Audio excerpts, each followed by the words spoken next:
1.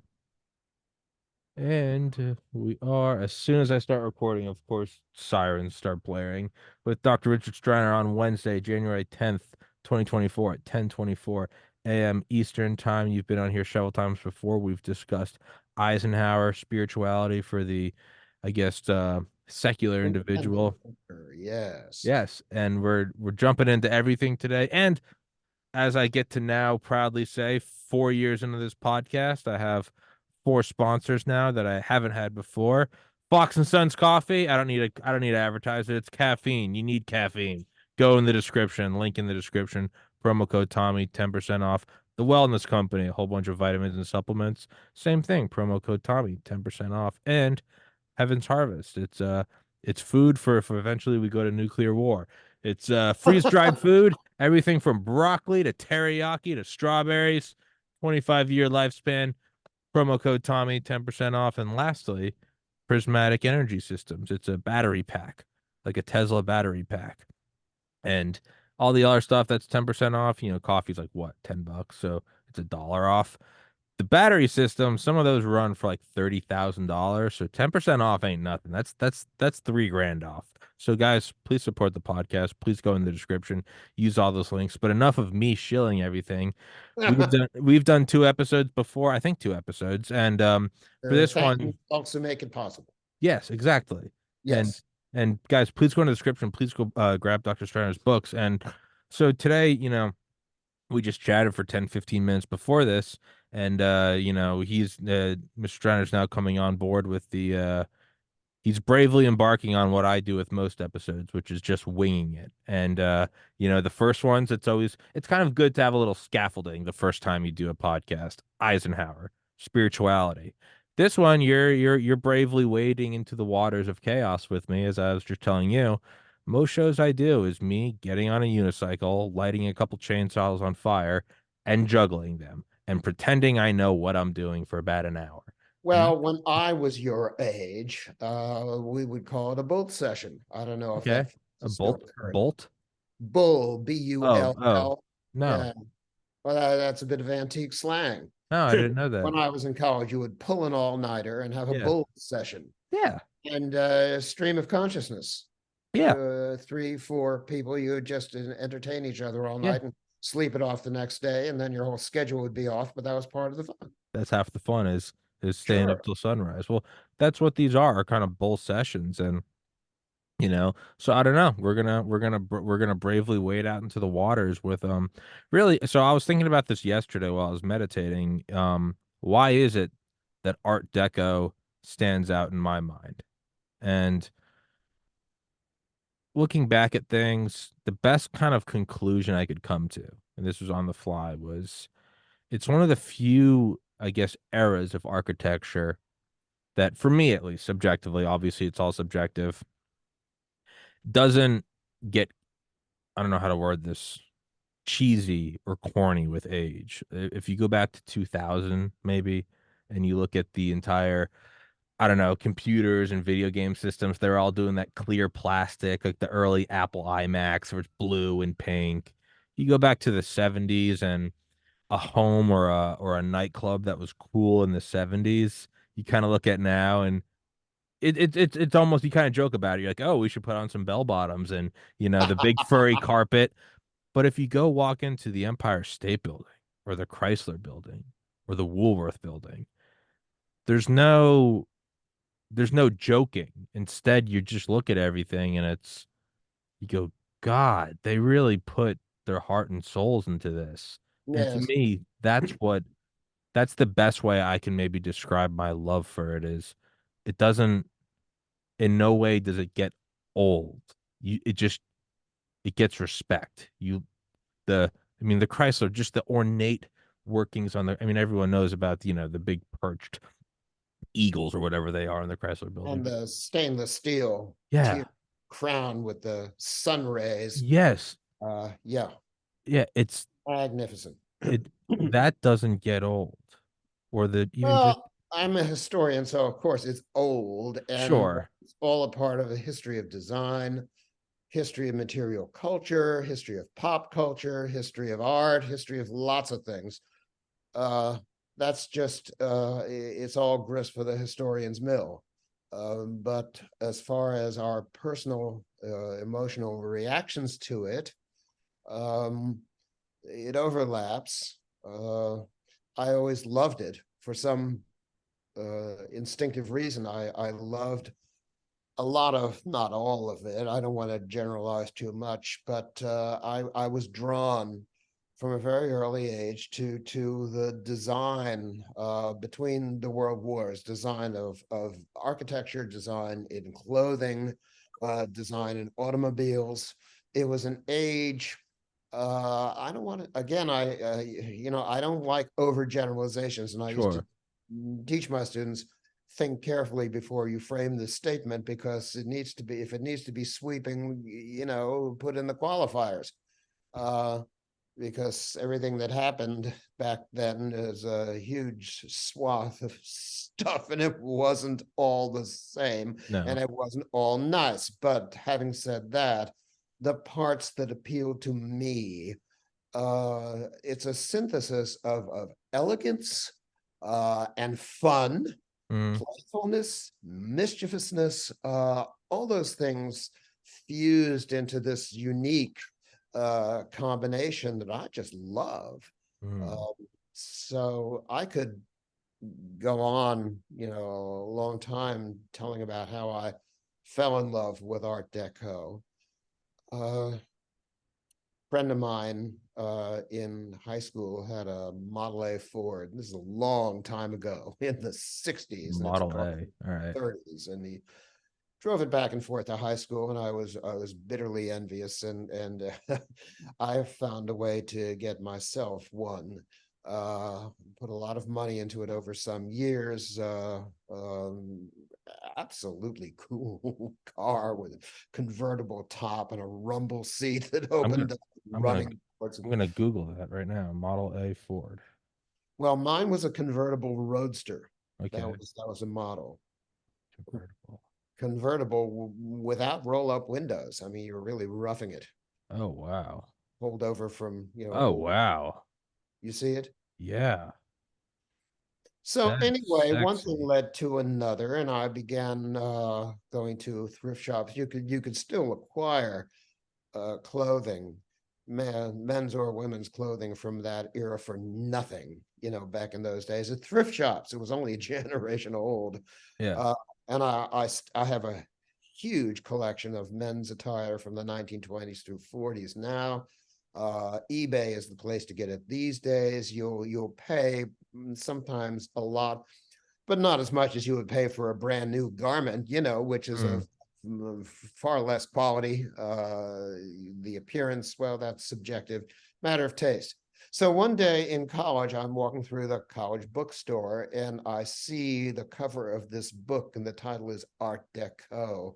And there was something about the graphic design of the cover that drew me to it. It was a Proustian moment. Mm. I had this immediate sense of what it was. The design itself did it. See, and then I began opening the book, and I said to myself, "So that's the name for it. So that's what Mm. it is. All these years, I've noticed it, and I've found it fascinating. Never knew what it was.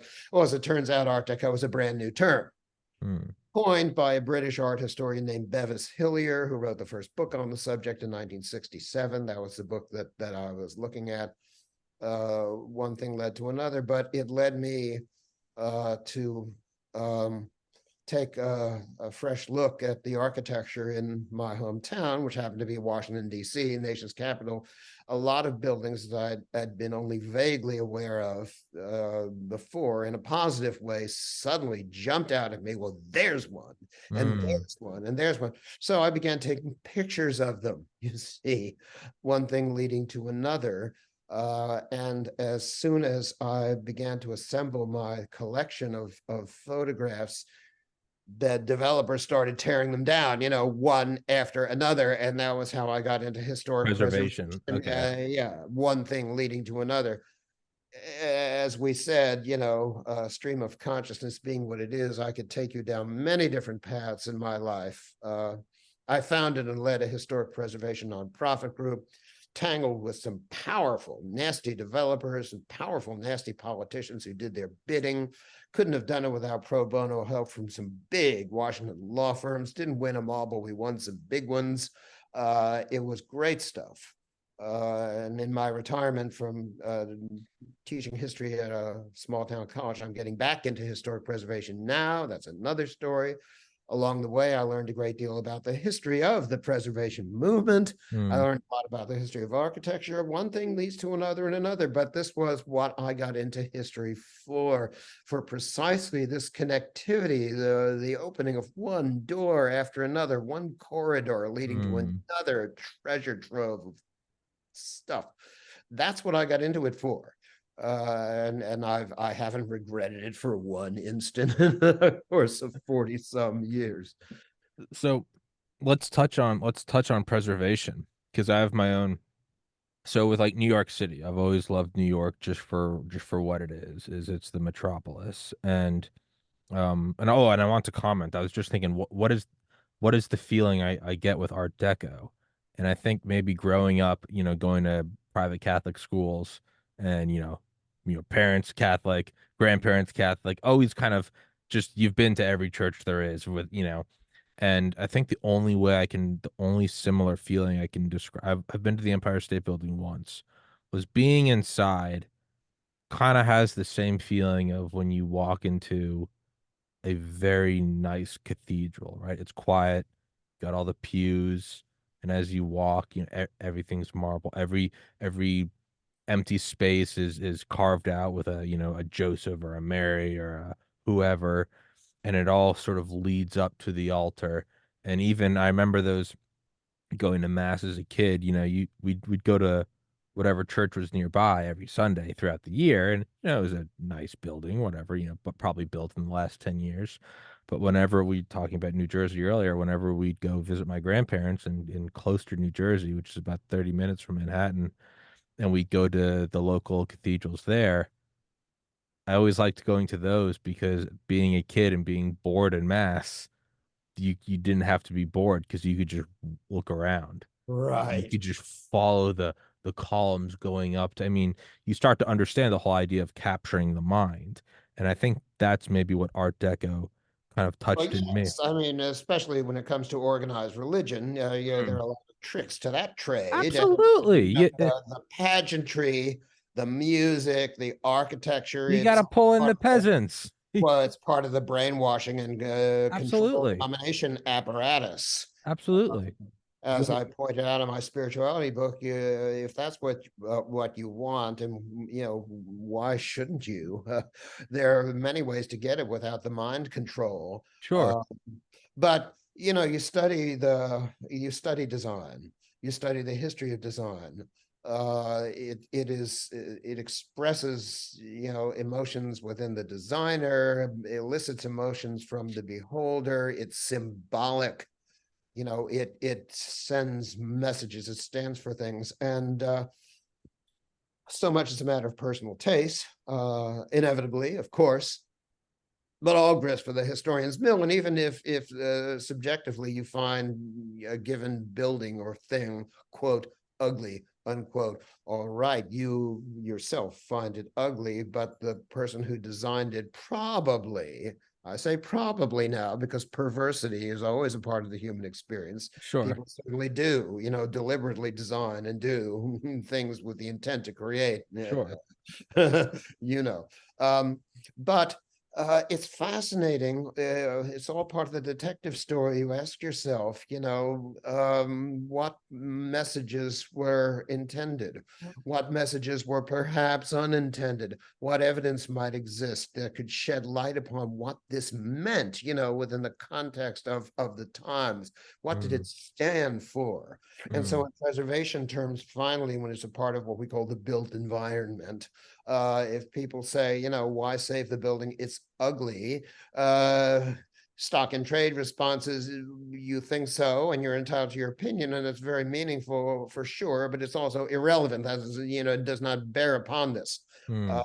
It's some of the most treasured buildings today, subjectively, because people love them. It's not just a matter of their historical importance, which can be validated and documented. People love them.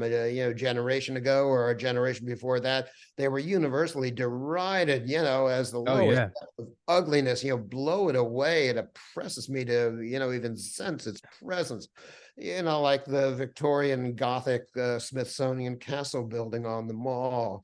Who in their right mind would dream of calling for its demolition now? But there was a time Mm-hmm. in the early 20th century when all that went drastically out of fashion and so forth. And so it goes. So preservation, we're drawn to try to save buildings that we personally love. I've never yet met a preservationist who went to battle to save a building that they personally hate. Mm. Um, but that's fundamental, but it's not enough. And at a certain point, it becomes irrelevant. The question is, why is it important enough to go out of our way to keep on the surface of this planet? And we're not doing it just for ourselves and our generation. This is right out of Edmund Burke, where we're doing it for those who are dead and gone, those who created it. We're doing it for those who are yet unborn, who deserve a chance to learn from this the way things really were, at that particular point in time. I don't like it. All right, I don't like it. But life is a little more complicated than that. So that's how I got into preservation. Mm. I knew nothing about it. Gee, I'm talking a No, lot. no, no, no. Don't, no, no, don't, Just don't. wind me up. No, keep going. No, no, What happens? don't think about what you do. You just keep flowing. Well, I have some conscience, Tommy. It's that's the point of listen. If you make it on the podcast for the first time, that's always up to chance. But the best I would Okay, say this. so I'm in grad school. Yeah. I'm in PhD program, writing my dissertation on design symbolism in the 1930s, having the time of my life because I'm a nerd, I'm a bookworm, and coming down the tail end of that process, I begin to think, I've got a teaching assistantship now, which puts peanut butter on the table. But when I get out of here, I am going to have to find some sort of a job. Tenure track teaching positions are not easy to come by. So if not that, what? And then I said to myself, well, I've been documenting all these buildings that appeal to me. They're interesting, they're important. I personally love them. And these sons of what, are now ripping them off the face of the earth. And it makes me mad. It makes me mad. God damn it. And well, there are people out there who are doing something about it. And I wonder, I'm a bookworm, I'm a nerd. I've never thought that I could do that, but I wonder maybe I could work, in a support capability Mm-hmm. for people who are doing that professionally. So I, got on the phone, talked to people who talked to others, and before long, I found myself in the office of a senior vice president of the National Trust for Historic Preservation. This is in like 1979, 80, something like that. So I introduced myself. I said, I'm a PhD candidate in history. I'm interested in the history of design symbolism. I've been looking on, from afar at what preservationists do. And I've been wondering, what might the opportunities be for a person such as myself to contribute to, your movement? And what should I do? And he looked at me and he said, well, the chances are nil. And what you should do is to forget it.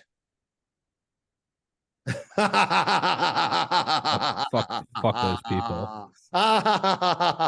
So I said, well, tell me why. He said, well, I've got file drawers full of files with the resumes of people who have gone through graduate programs in preservation. I can't place them in jobs. Hmm. I'm just being cruel to be kind, it's just not practical. So I said, well, thank you very much for your time. That's what I said. Those people What suck. I thought to myself was, you son of a bitch, now I'm going to, where was this coming from? I said to myself, you son of a bitch, now I will get into preservation. I'll show you and the likes of I you if it's the last thing I ever do. So, um, I still remember my academic advisor at Valdosta State University in August 2010 when I said I want to be a doctor, and she goes, "Have you thought about, what you would like to do other than that? Because your grades don't really represent it." And I just remember smiling and thinking, I'm going to get into medical school if I have to light this world on fire. And I did, but keep going. well, so I give a slideshow, illustrated lecture on Art Deco architecture in Washington at a local historical society in Washington.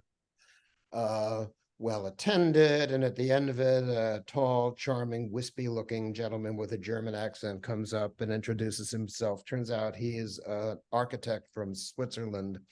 He is a grad student at George Washington University. He has begun a book on this subject, but he now has a job offer back in Basel that he can't turn down. He needs a co-author, see, to finish it up. That's how I got into book authorship. So, the word begins to get around about, this forthcoming book. Got a book contract through more networking with Smithsonian Press, long since out of business.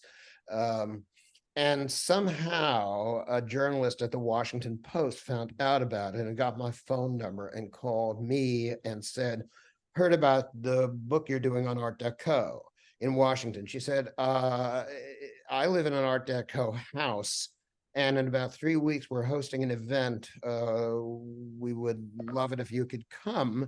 We're having a speaker, a bit eccentric, the crazy lady of South Beach Art Deco, Barbara Bayer Capitman, long, since passed away. She was an eccentric, all right. She founded the Miami Design Preservation League to save these, tropical Art Deco hotels in South Miami Beach. This is before Miami Vice, any of that. Mm-hmm. So she's making a whirlwind tour of the country, encouraging the formation of Art Deco societies, one city after another. So a bunch of us are there in the living room of this Art Deco house, listening to this elderly, very intelligent but very pushy and eccentric lady haranguing us. You need to do this, and then she said, now who is going to do it? And then we all began shrinking into the farthest, darkest corners of the room, because, oh, it's on me, is it? And some deep histrionic force within me said, do it, do it. So I said, I'll do it. I'll do it. So I became the founding president of the Art Deco Society of Washington. This deep histrionic force within me emerged at a time when I had gone through a profound emotional crisis. I was in the throes of old-fashioned psychoanalysis, Freudian style.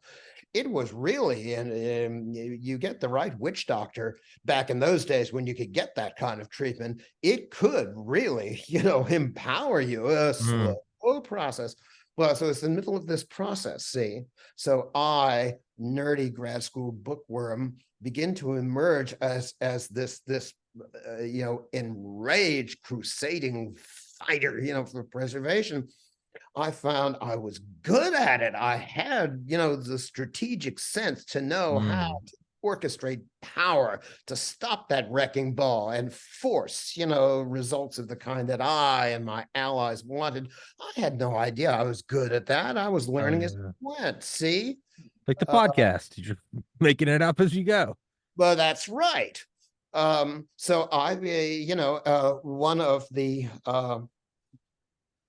one of the most enjoyable cases of its kind in DC, we saved the 1940s streamlined Greyhound bus terminal downtown. Really? Yeah, it was interesting because in 1976, Greyhound, which still owned it, had covered it over with one of these dopey 1970s mansard roofs, See what I'm talking about? Old, out-of-date building, an eyesore, an embarrassment. Yeah. Let's get up to date. Well, of course, 1970s mansard roofs are now themselves a part of our, design heritage. But this slipcover hid the building completely, and A historian down at Smithsonian named James Good wrote a book called Capital Losses, A Cultural History of Washington's Destroyed Buildings, a preservation manifesto. Look what we've lost, see? And he included the ruined Greyhound bus terminal. So I was walking past it one day and I thought to myself, a loss, ruined? It might not be ruined at all. It's still underneath there. Hmm. Maybe, it's time for someone to put in a landmark nomination under DC's preservation law and start the process. So we did it. We set a national precedent in preservation law. First time, protection had been achieved for a building you cannot see. We Oh, use the wow. analogy to archaeology. If you turn this down because it's temporarily obscured from view, what does that do to the archaeological feature of your program? These Hmm. below grade resources, you can't directly look at them, but you can empirically verify that they're there. Yeah. Think very carefully about this because this affects your power, Yeah. to do these things. So we had this hearing before the DC Preservation Review Board. I assembled this star cast of expert witnesses who were really excited by this. This is making history ourselves, history of preservation. And one of my expert witnesses was, guess who? That vice president of the National Trust who told me I had no future in Hell preservation. yeah. He'd long since been fired. Hell yeah. That's karma. Yeah, so karma indeed. So I could tell one war story about preservation after another. I learned along the way about the history of preservation, which is in many ways a dying movement right now. It's not terminal; it could be revived, but even in my time back then, the preservation movement was very weak and getting weaker, by the year. Um, and I could talk about that, but how much time have I burned up No, already? no, don't. You're focusing too much on how much you're talking. Don't do that. You gotta just jump in. So with preservation, I'll look at my own sort of devil's advocacy of it. You know, in New York, I always so like right now I believe the Freedom Tower is the tallest building, 1776. That's all well and good.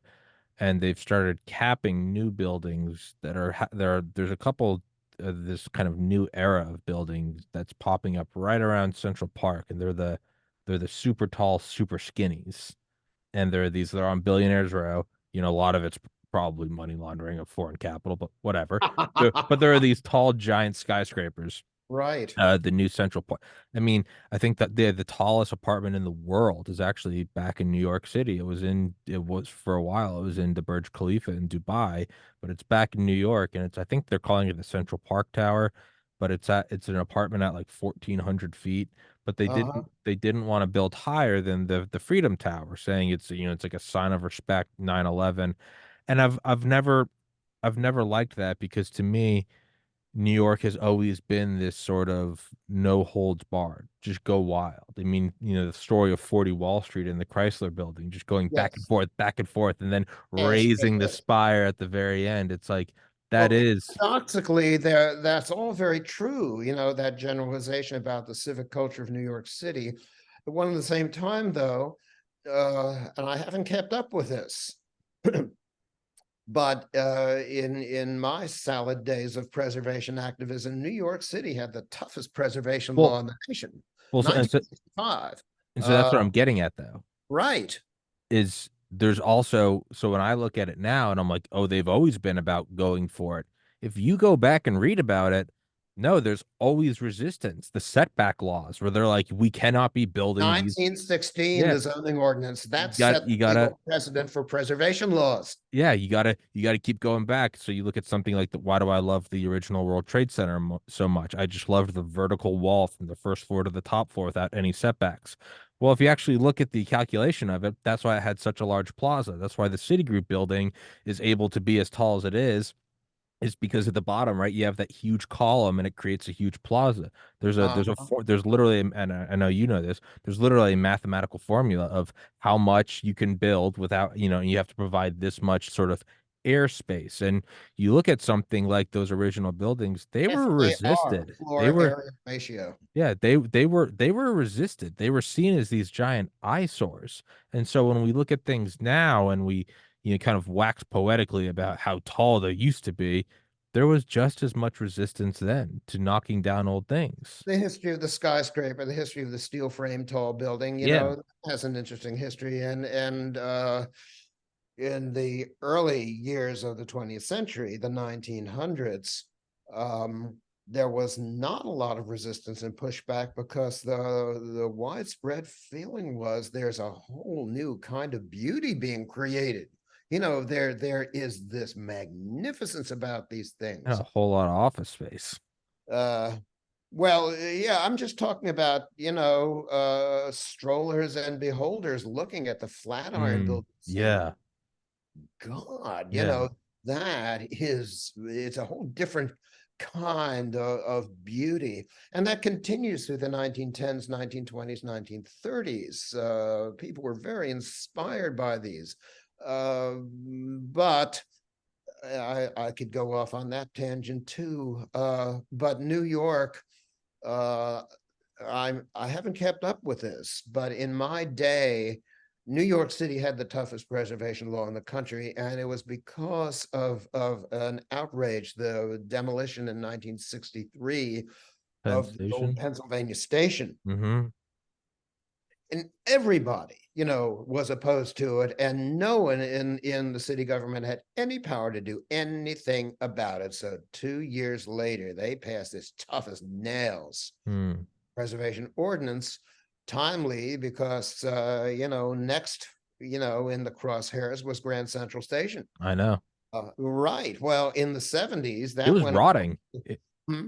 It was people don't know this. Grand Central Station, it went through a dark period where it was rotting. It was full of homeless people that you couldn't see the ceiling. It was just all like smoke, grime. No, it was next Union on the Station chopping in block. Washington D.C. went through a period like that too. Yeah, Another story, but anyway, Penn Station, Grand well, Central. the owners, of Grand Central, who wanted to just blow it away and build another skyscraper there, fought it all the way to the Supreme Court. Private property rights, taking without compensation. And in 1978, the Supreme Court ruled that the 1965 Preservation Ordinance was constitutional, and they used the precedent of the 1916 zoning ordinance. Hmm. There is in the public interest a power to regulate and control. We're not taking it from you; it's still your property, but there needs to be a civic power to regulate what's done with it. In this case, height limitations, setbacks, and so on and so forth. Actually, it was that 1916 New York City zoning ordinance that provided the legal basis for the very first local preservation law in the United States. Charleston, South Carolina, Oh, 1931. That was the first local preservation law making it illegal, to tear down a building designated for protection. And they used the 16 New York City zoning ordinance as the basis for that. A woman named Susan Pringle Frost was the leader of that movement, long forgotten, except for people who've studied the preservation movement. Very interesting women's history dimension to the preservation movement. Powerful women leaders, going all the way back to another South Carolina woman named Anne Pamela Cunningham, who led the fight to save Mount Vernon, which was threatened with demolition in the 1850s. And this spinster lady from the Carolina backcountry decides, no, no, no, we're going to raise the funds to buy it from the Washington heirs. So she I was gonna created, say, is that Washington's property inherited, or by estate? heirs Yeah. who are going to tear it down and put up a hotel, a Hmm. tourist attraction on the site, because Mount Vernon was falling into decrepitude. So she creates this Mount Vernon Ladies Association of the Union. Hmm. And during the Civil War, this single woman from secessionist South Carolina leads this Mount Vernon Ladies Association of the Union to purchase the home of George Washington, first president under the federal Constitution, situated in Robert E. Lee's seceded Virginia. What a story. And they did it. They did it. And the Mount Vernon ladies own it to this day. National Park Service would love to get their hands on it. The ladies won't sell. And Pamela Cunningham. And there's this apostolic succession. I don't think it's an accident that a generation, 2 generations later, Susan Pringle Frost in Charleston decides to do, to push the envelope and set a new precedent. To make it easier to save buildings, you don't have to hold out a tin cup and collect money to buy it if the owner's willing to sell. You just pass a law, see? You can't. You just plain can't. Well, Susan Pringle Frost sets that precedent. Well, Susan Pringle Frost has this cousin named Mary Pringle Simmons, who lives in Annapolis. And a generation later, Mary Pringle Simmons talks to a local woman, fiery activist named St. Clair Wright, and they decide that Annapolis, Maryland needs a Charleston-type district. And that's the founding of historic Annapolis. The same thing in Alexandria, Virginia. You see, very interesting history. Spreads. To all this stuff. So how do the feds get involved in it? I can tell you if you want to know. I would, and I'd also like to know where we draw the line between preservation and progress. You do have to preserve, as I think we're both on the same page. Penn Station was a work of art, and you can't have Grand Central leaving. You can't have the Empire State Building or the Chrysler Building. But at the same time, you do have to continually push to, no pun intended, new heights. That is the beauty of Well, New York. things are going to change. Property owners do have rights. Our generation has its own legitimate rights. That's right. So it's a fight. It's a controversy. Some, are going to win. Some are going to lose. They're going to be very, very cross with each other along the way. That's right. It's a great big mess. But you look at the historic resources, generally speaking, that have been saved, even over opposition. Look at them now. It's almost impossible to find people who are angry over the fact that, they're still around. Cape May, New Jersey, all these, Victorian buildings, ugly, hideous, right? Once upon a time, local Chamber of Commerce wanted to blow them all away until the 1970s, when a woman named Carolyn Pitts at the National Park Service. I could go on. Now it's a gold mine. The local Chamber of Commerce wouldn't dream of recommending demolition. These it costs millions of dollars to buy these things. They're historic Annapolis. Try to buy a property there. Yeah. It's a boom town because of historic preservation. Same thing out in Frederick, Maryland, Georgetown, and DC. You see, but it's all part of the great big mess of democracy and civic controversy, people arguing with each other and fighting over things. It's just the way it is. Do you think this is what results in things like Lower Manhattan, where it was literally expanded with landfill, like the World Financial Center, across from the former World Trade Center, I guess the new World Trade Center too? Do you think that's what leads to things like that, where they just you find loopholes and workarounds, you start expanding the actual island itself because they don't want to remove the Woolworth or the Singer or the Flatiron? Yeah, I mean, you can point to my hometown, DC. It was a landfill operation that extended the mall laterally westward to create the site for the Lincoln Memorial. It was all underwater as this new landfill operation in the 1910s that permitted the construction and dedication of the Lincoln Memorial in the 1920s. That was all reconfigured. One thing does lead to another. It's great stuff, isn't it? So then, at what point does money, this is more of a hypothetical, does money overpower it? How much money, how much weight would you have to bring into, let's say, New York or Manhattan to throw around, right? So we have Grand Central's obviously still there, but right behind it you have the monolith, the former Pan Am building, right? which Mhm. is looks like a Star Wars, like, like dark creature. It's just Well, it depends upon the circumstances. It depends on the kind of power orchestration you're able to create and the kind of leverage that gives you. yeah. In DC, I couldn't have saved the Greyhound bus terminal or anything else were it not for the fact that in 1978, the DC City Council passed a preservation law. Not as strong as New York City's 1965 law, but it did confer some upfront, protection. Um, and beyond that, we had to get pro bono representation from big, powerful law firms. You've got to be able to, sue people, throw things into court and bog the whole process down because that Mm, costs the other side money. See, it mm, doesn't cost you money. You're not paying anything. You're getting all these legal services for free. mm, That's the part of the subculture of the legal profession. These large firms have pro bono programs, and attorneys partners get brownie points within the firm for all mm-hmm, the good work that they do on behalf of the firm. Arnold and Porter, they an attorney there named David Bonderman virtually wrote the 1978 DC preservation law. And then he represented the local nonprofit called Don't Tear It Down. He beat the living crap out of some of the biggest, meanest, development law firms in the city. You bog things down, it costs them money. See, that's your leverage. You're not paying anything. mm, But if they've got an option on the property, they're paying, to hold the option. They're paying their lawyers. They're paying their architects and design team, month after month, they're shelling out. And while you're just sitting back, propping your feet up, filing your nails, and watching the fun.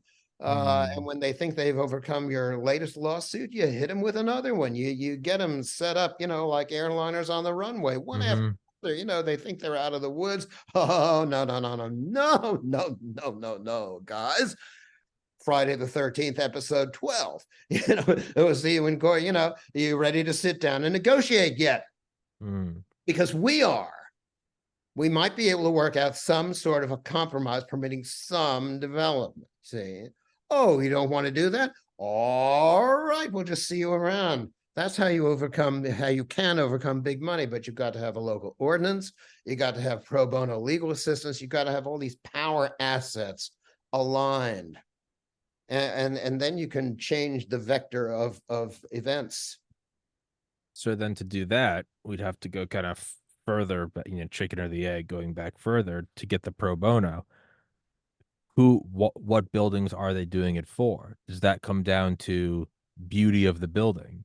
They're not preserving, you're not going to have a bunch of high-powered lawyers preserving some, decrepit old building on the Upper East The Side. They perceived want beauty of the beauty. building or the perceived novelty of the case. Okay. Because with the Greyhound terminal, we were setting a new legal precedent in case law. Sure. Sure. Oh, that's cool. I mean, It's got appeal to it. And then you have lawyers who want to make their own name for something. But let's say sure. at a certain point though, conversely, if I'm on the other side and I'm going against you and you're saying we're gonna hit them with this and this and this and this, all right, I might eventually look at that and go, that's a losing case. But if I find some crummy old build like there's there's a building in New York that I think it's LVMH, the Louis Vuitton. Uh, it's beautiful. It's like 20 floors. Uh-huh. It's this weird kind of shifting glass building, and it replaced kind of like an old piece of crap. So no one's standing up to do a pro bono to back that. They're gonna go for something either like you said, a novel case, or something with real.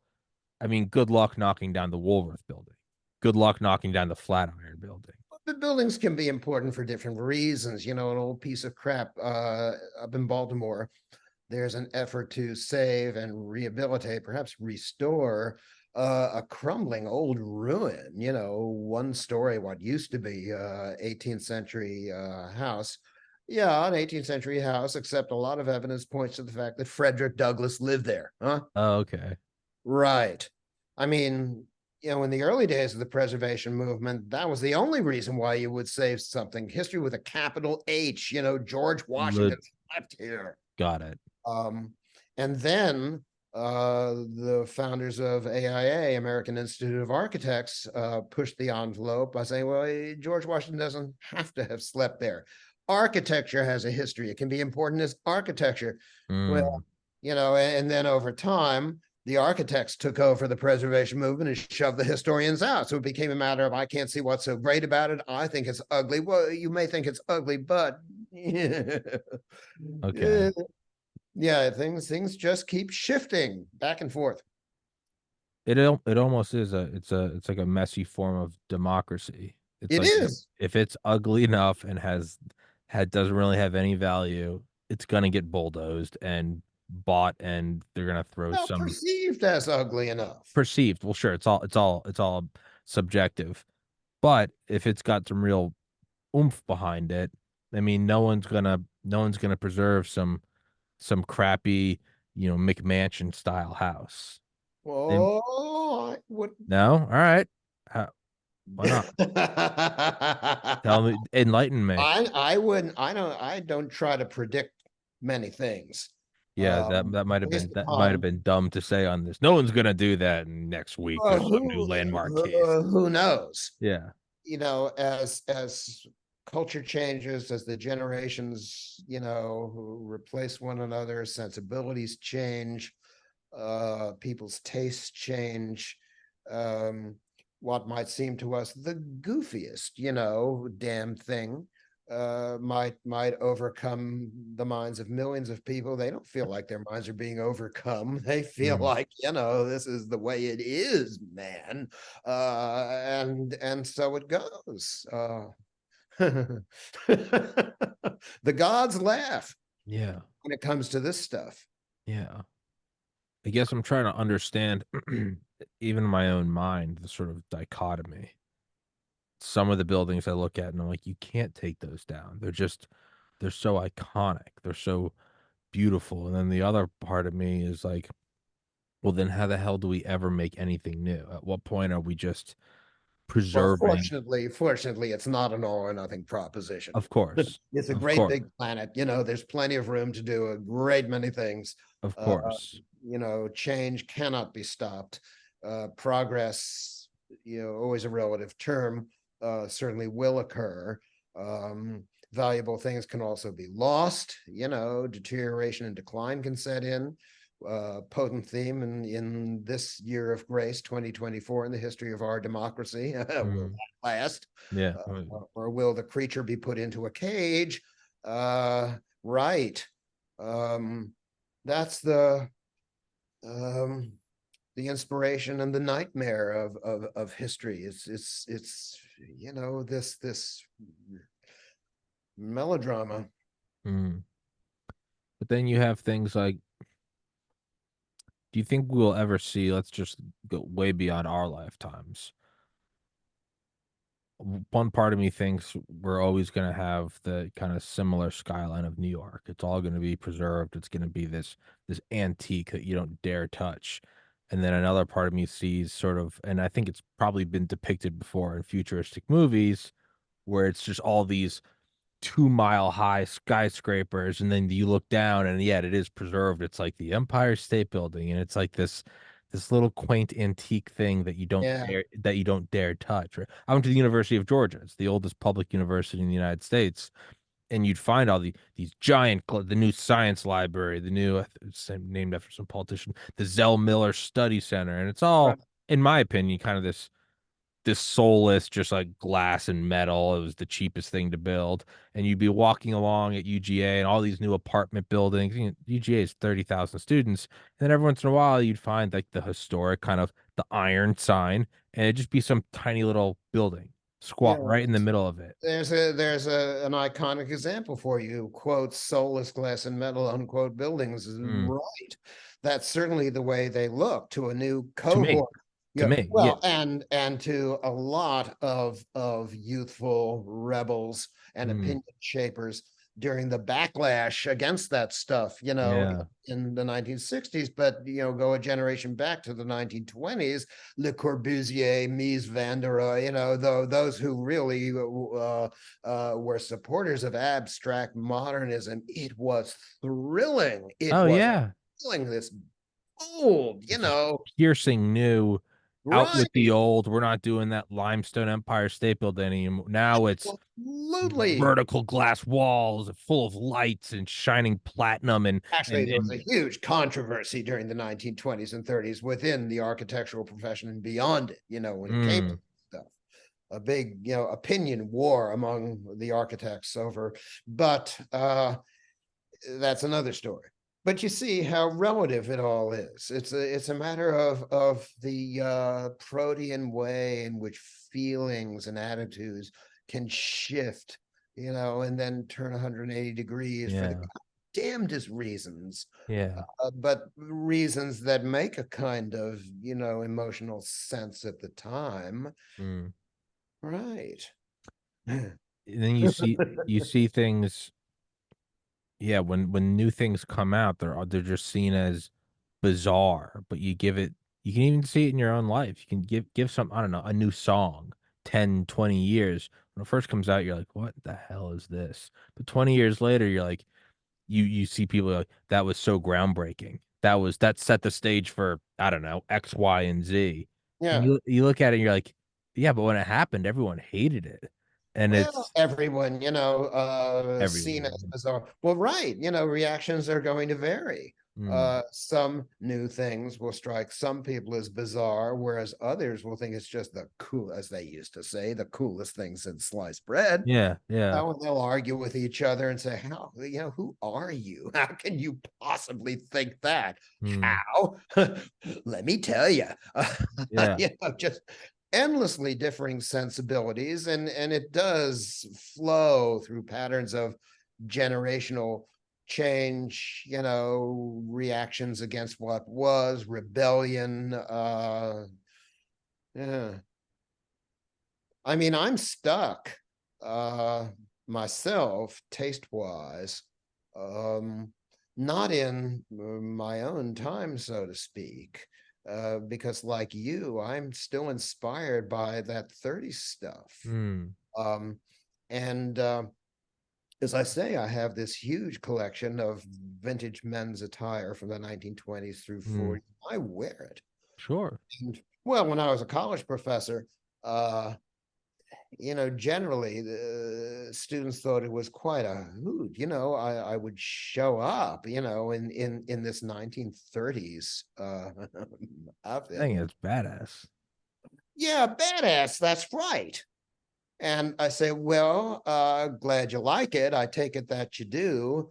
Uh, Little joke. I realized some time again that I was born into the wrong half of the 20th Yeah, century. So I've just decided to deal with it, huh? yeah. But I'll tell you something else about me. For some quirky reason, I just love being different. Oh Hmm? yeah. Well, it's Well, also most people are scared to death of it. Now, you guys, you think this is cool. I'll tell you how to find this stuff on eBay. Are you going to prance around in this? I don't think so. Well, I mean, yeah, if you want to, well, let's talk. But yeah, I doubt it. I'm a freak. I'm different. yeah, And I could say I don't care, but that's not true. I do care. I love it. I, yeah, I get an endless jolt out of this. yeah, And if people like it, great. And if they don't, I really don't care. yeah.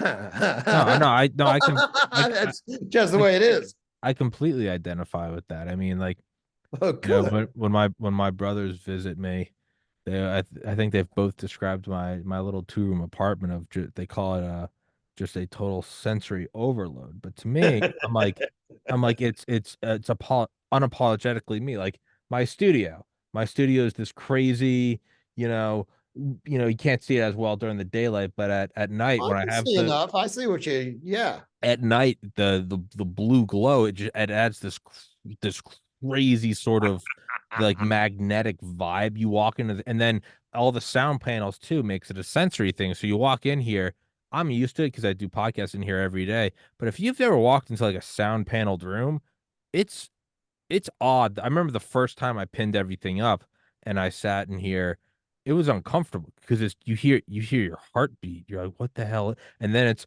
with the blue lights and it's glowing. And if you walk outside, if you go, if I walk to the pharmacy in Portland at night and then I look back and you see all the different buildings, there's one building where there's one window that's glowing blue. And I'm like, oh, that's my room, right? And I Ah, and I look at that, or if out in my living room, I have before I started the podcast, I taught myself graphic design.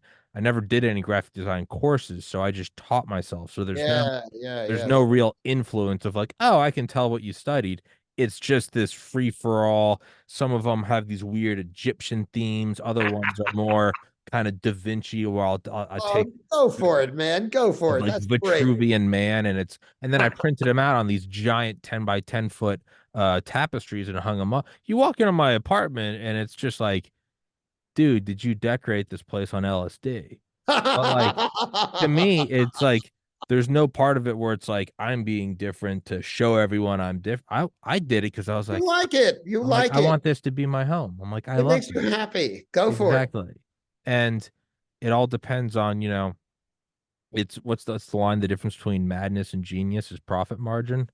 Well, I would. If my podcast succeeds wildly, let's say in 20 years it blows up, you know, I'll have fans looking back and to be like, do you see how groundbreaking that was? That was, you can see the genius. If it fails, they're gonna be like, yeah, remember when he had that weird stint where he lived in a blue room, right? It kind of depends on that. So I guess Well, that's fails how? What do we mean by what's fail? by failure. To me, I look at it, I'm like, this is successful no matter what. It makes me happy. Well, So what yes, do I you've care? created it, you like it. That's failure. I don't think so. And you talking about the 1920s, there's this guy on Instagram. I've tried to get him on the show. I can't get in touch with him, but he's this, I don't know, probably 10 years younger than me. He's like 23, and he learns design. I think he's in school for learning how to, I guess I don't know what the word would be. Design clothes. What word am I looking for? I can't think. It's a tip of my tongue. But he every day dresses in Victorian era. And when you first look at it, you kind of laugh. You're like, who's this weirdo? But the more you look at it and you see the confidence that he Because a does it guy in, did that in the 60s. He was yeah, in magazine. He lived in upstate New York. And I tried to track him down a few years ago because, it has its counterpart to my own oddness. No, I lost track of him. He's just disappeared to. no, no, I'm trying to, but he every day he dresses in Victoria era clothes, kid Instagram. He's this guy and he wears it every day. And at first you kind of laugh at it, but the more you look at it, tailor. He's a tailor, and the more you look at it, though, you start to understand it for what it is. You go, dude, this guy's dapper as fuck. Like, what am Oh, I yeah, doing? yeah, yeah. What am That's I right. doing? I'm wearing, I love this shirt. My mom got it for me. I love workout clothes, but I'm like, Wear what you like. I'm wearing this like weird futuristic sort of like one piece. This kid's walking around in You don't three have to. piece suit, You don't have to. monocle. You don't have to justify No, no, it. no, no. But my point is, Well, you see these glasses I'm wearing, don't you? yeah, yeah, Right. yeah. Oh, that's awesome. I didn't even realize that. Right. They're very practical, as you That's can see. awesome. I need to get those. Well, there's a guy in your state, if he's still in business online, of course, who specializes in antique eyewear, and I got these from him. You have to measure the bridge of your nose to know the size that will fit you. Yeah, The challenge after I got these was to find an optometrist that would make that could. prescription lenses. That took some doing, but I did it. I Hmm. did. But so let's look back at like the 60s then, right? You said you were doing it in the 60s, Doing. dressing in that Oh, stuff. no, no, not yet. When was that?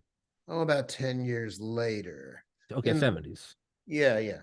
Okay, so we look at that and you say people are like, oh, what is this guy wearing, right? All right, so if we look back into the people in the 20s and 30s, so you look back at a photo of that, no part of you ever looks at it and goes, what were they wearing? Almost the universal response is like, God, they had style. They're just rolling up, and you see those old videos of 1905 New York, just going to buy an apple at the local cart. People, top hat, Yes, monocle, yes, that's chip, right. That's right. right? Right.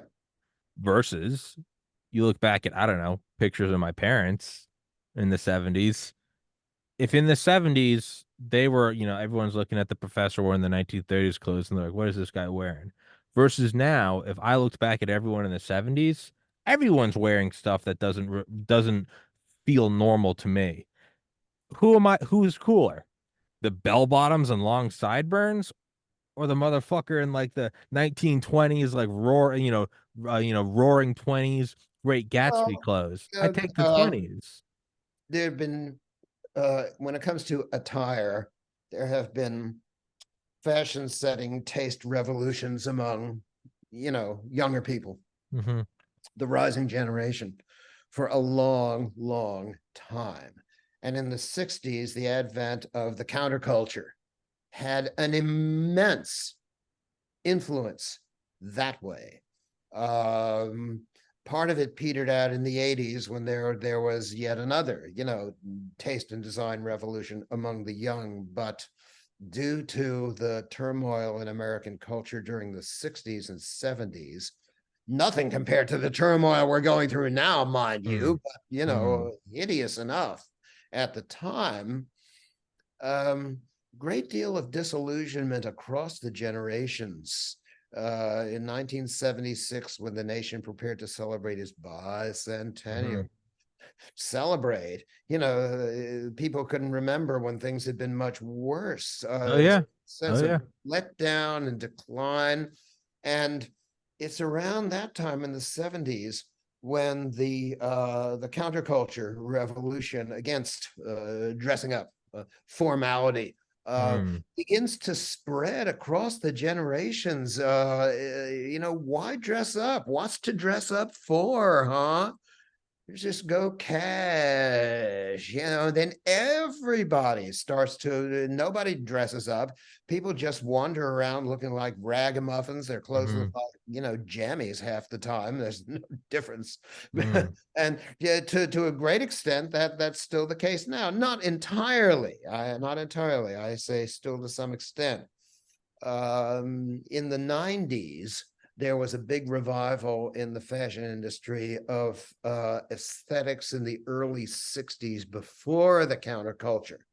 And as a result, you look at the proportionality of the clothing among men who do wear a suit jacket or a sport jacket or a tie, trousers, everything narrow, narrow mm, blouse, narrow ties, stovepipe, narrow mm, pants, right?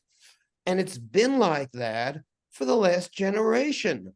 Everything is stuck in this 90s revival of the early 60s. It is perpetually 1961. See, mm, for a certain kind of men's clothing, and that just will not change, does not change.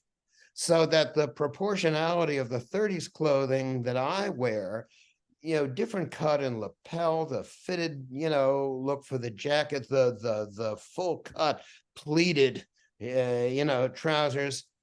Whoa, it is real different. And I've got to tell you, when I walk around in that stuff, people of all kinds, people of all generations, they feel exalted by it. They call me sir. They hold the door for me. It's like a denizen of Mount Olympus, has just landed in front of them, and they mm, can't quite tell what to make of it, but they like it. It is mm, uplifting. See? mm. And why do I like it? Well, I like it, but others like it too. I'm telling you, it is an experience. It is so goddamn much fun. I can't Yeah. begin to tell you, except that I am telling you.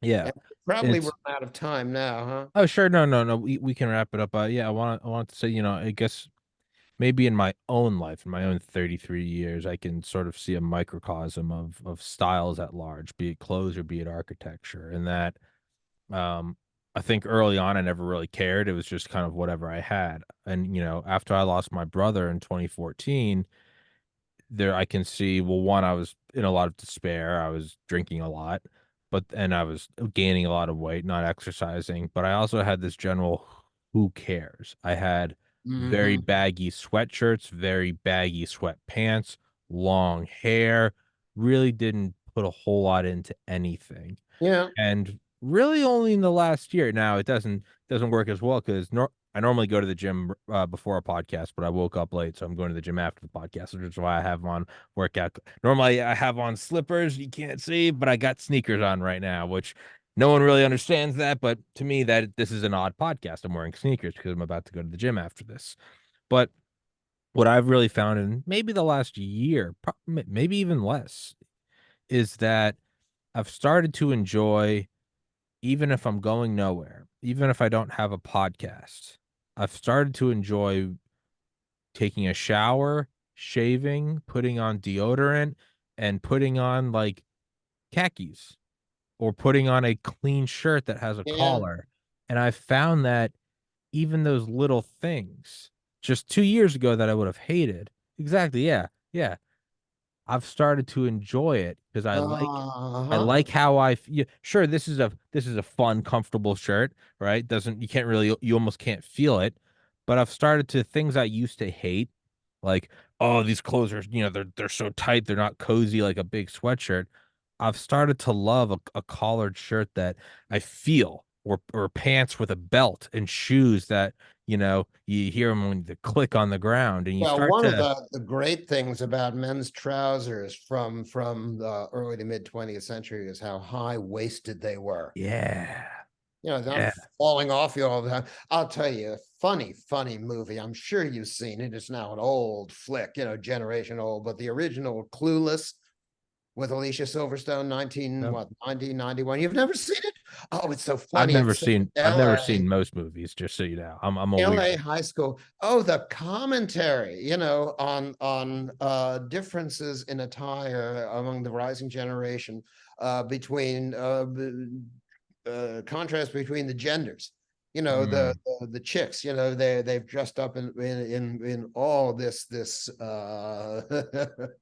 over the top, but fashion statement stuff. Whereas the guys, their pants are falling off them. mm, They're and then there's cross commentary. What goes on in the minds of guys. How can they look like that? mm.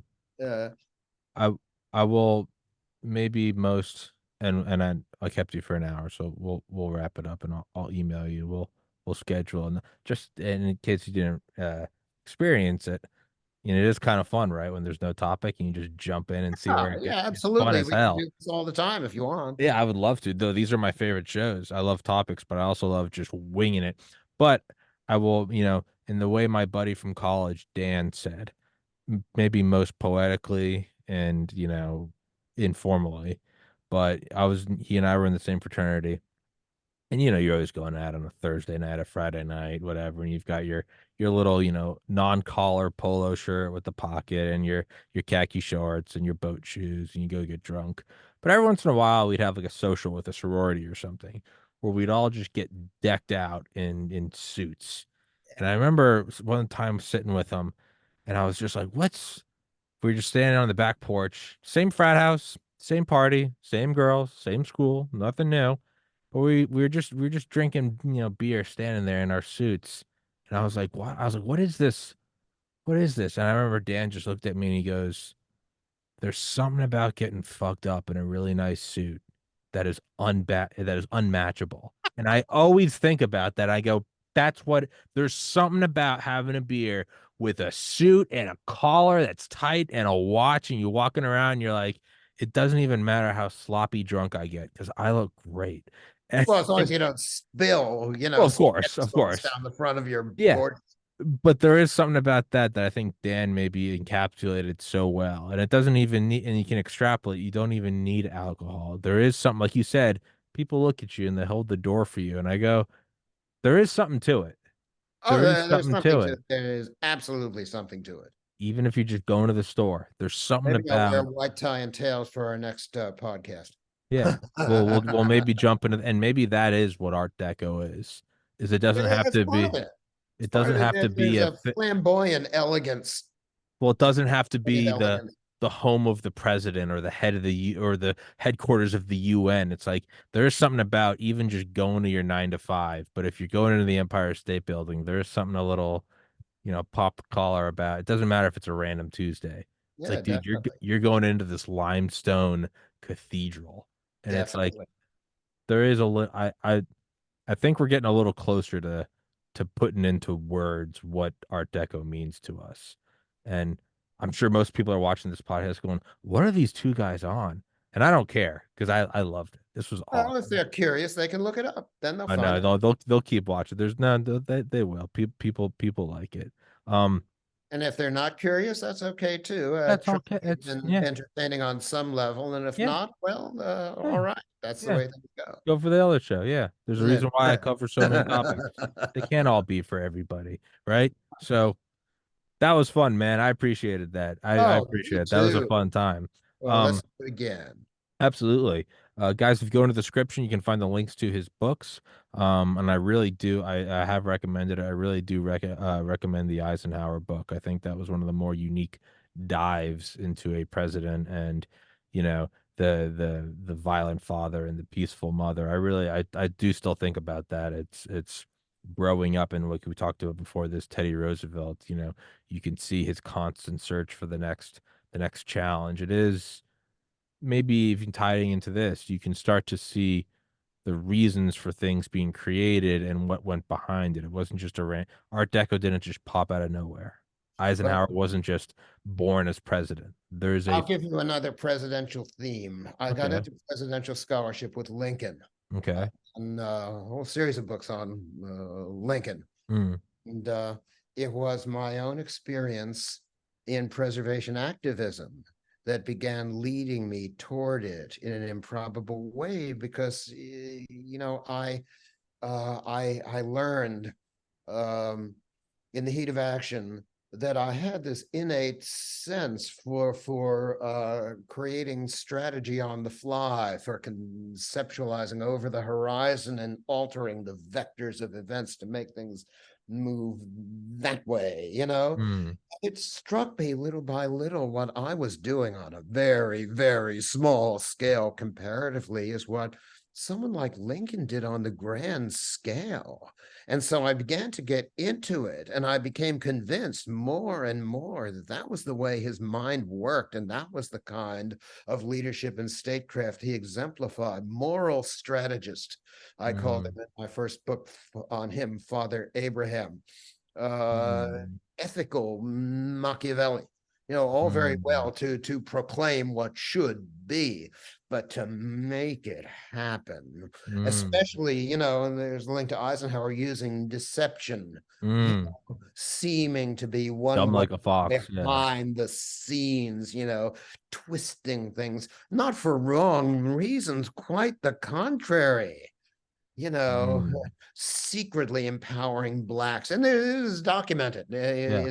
It's we could talk about Lincoln that way sometime too, Sure. which leads to the subject: was he or wasn't he? A racist, great emancipator. Yeah, Yeah. well, look at the things he said in the Lincoln Douglas debates. Yeah, he said them. That's right, and I think that he was being willfully deceptive. He said them, Mm, and he didn't mean them. And I can mm, document the fact that in his presidency, he operated that way all the time and he was aware of it. He was mm. crafty that way. And you can't just, rest content with the fact that he said it. Yeah, he said it under what circumstances, Sure. and what other evidence is there to suggest that he was trying to get around and maneuver around some obstacle by saying, what his enemies wanted Wanted to him to hear, say. and thus putting them off guard that way, while in secret he's doing just the reverse. I love it. I love it. I also I love it just kind of now dawned on me. I love the things that can seem so disparately opposite.